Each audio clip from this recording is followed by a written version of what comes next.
Picture this: two armies, same country, same flag, same uniforms, and they are pointing cannons directly at each other. Not in a dream, not in a movie. This actually happened. And the reason nobody talks about it might be because it is so strange that most people would not believe it if you told them. This is the story of the strangest battle in American history. And once you hear it, you are going to look at how wars start very differently. Most people think wars begin with a big dramatic moment, a speech, an invasion, a bomb. But sometimes a war almost begins with something so small, so ridiculous, so completely avoidable, that historians still shake their heads when they write about it.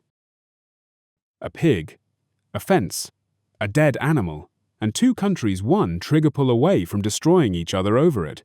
It is called the Pig War. And no, that is not a joke. It happened in 1859. That is just 2 years before the American Civil War. The world was already tense. America was already cracking at the edges.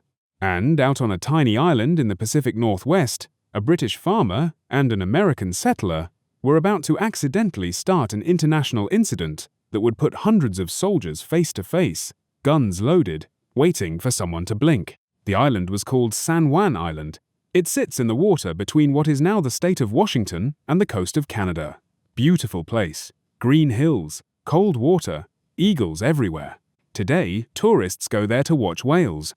But in 1859, nobody could agree on who actually owned it. You have to understand what that part of the world looked like back then. The Oregon Treaty of 1846 had tried to settle the border between the United States and British Canada. It drew a line through the water, but it was vague, confusingly vague. The kind of vague that lawyers love and everyone else hates. The treaty said the border ran through the channel between Vancouver Island and the mainland. The problem was there were two channels. The British said the border went one way. The Americans said it went the other, and San Juan Island sat right in the middle of the disagreement. So both sides decided, fine, we will just both use it. The Hudson's Bay Company, a British organization, ran sheep on the island. American settlers came and built farms. For a while, everybody was uncomfortable, but nobody started a war. Then, one morning in June of 1859, an American farmer named Lyman Cutler walked outside and found a large black pig rooting through his garden, destroying his potatoes. The pig belonged to Charles Griffin, an Irishman who worked for the Hudson's Bay Company. Cutler had warned Griffin about this pig before, multiple times, and so, in a moment of pure, frustrated rage, Cutler shot the pig dead. Now, here is where you have to appreciate the absurdity of what happens next. Griffin was furious. He threatened to have Cutler arrested. British authorities on the island said they had every right to do it. Cutler tried to pay Griffin $60 for the pig. Griffin wanted $100. They could not agree. The argument escalated. American settlers on the island, worried they would be arrested by British authorities, sent a desperate request to the nearest American military commander asking for protection. That commander was Brigadier General William Harney. And Harney had a reputation. He was aggressive. He was hot-headed. He did not like to wait. He had spent most of his career fighting, and he saw this as a clear-cut case of British aggression on American soil. Without getting approval from Washington, without waiting for orders from the president, without really thinking it through at all, Harney sent soldiers to San Juan Island under the command of Captain George Pickett. Yes, that George Pickett, the same George Pickett who would later lead the catastrophic charge at Gettysburg. But that was 4 years away.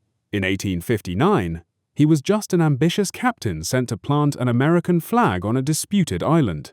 Pickett arrived in late July with 66 men and orders to protect American settlers from arrest by British authorities.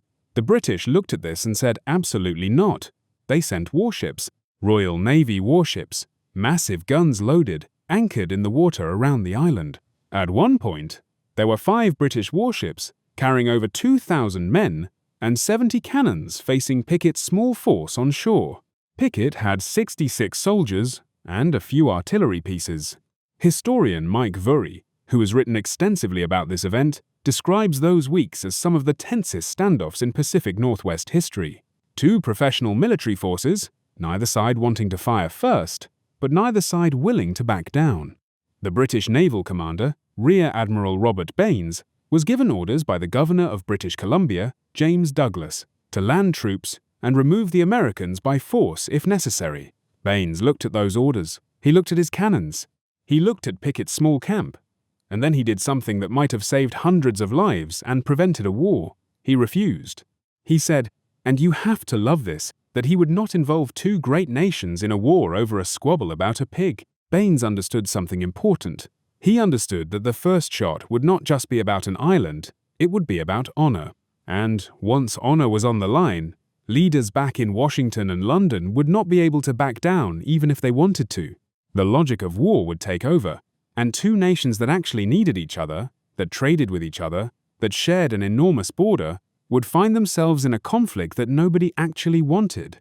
Both governments in Washington and London were equally horrified when they found out what was happening. President James Buchanan sent a general named Winfield Scott to sort it out.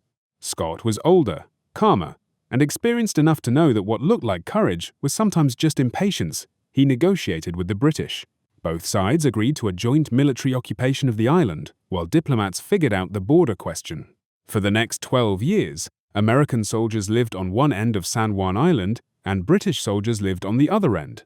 Both camps, same small island, and according to records of the time, they got along remarkably well. They shared food, they celebrated each other's holidays, they had friendly athletic competitions. The British invited the Americans to Christmas parties. The Americans returned the favor on the 4th of July. Think about that for a moment. Two armies, sent there because their countries almost went to war, ended up becoming neighbors. The border question was finally settled in 1872 when Kaiser Wilhelm I of Germany was asked to arbitrate. He ruled in favor of the United States. The British accepted the decision.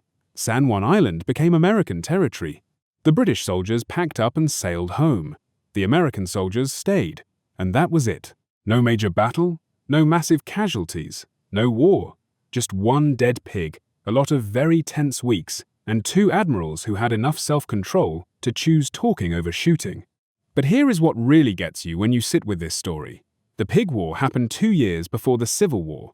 Within those same 2 years, the very same country that almost went to war with Britain over a pig was about to tear itself completely apart. The same American army, the same American government, the same American people, arguing over lines on a map and who had the right to claim what. George Pickett, the man who stood on that beach in the Pacific Northwest pointing guns at British warships, would within 4 years be leading a doomed charge across an open field in Pennsylvania. The restraint that saved lives on San Juan Island did not transfer to the battlefields of Virginia and Maryland and Tennessee. There is something the Pig War reveals that most history classes never talk about. Wars do not start because people are evil. They start because nobody takes the first step back, because ego outweighs reason, because someone like Harney sends troops without asking, and someone like Douglas issues orders without thinking, and suddenly 2 professional forces are staring at each other, waiting for a mistake. The pig got shot, and somehow, miraculously, that was the worst of it. The next time you feel a conflict escalating, whether it is between countries or between people, think about Admiral Baines standing on the deck of his warship with more than enough firepower to win, choosing to put his cannons down because the argument was not worth the cost of winning it. San Juan Island is a national park today. You can still visit both camps, the American one and the British one. They are quiet now, peaceful, full of that green Pacific Northwest light. And somewhere underneath all of that calm, there is the ghost of one very unlucky pig who almost started a war.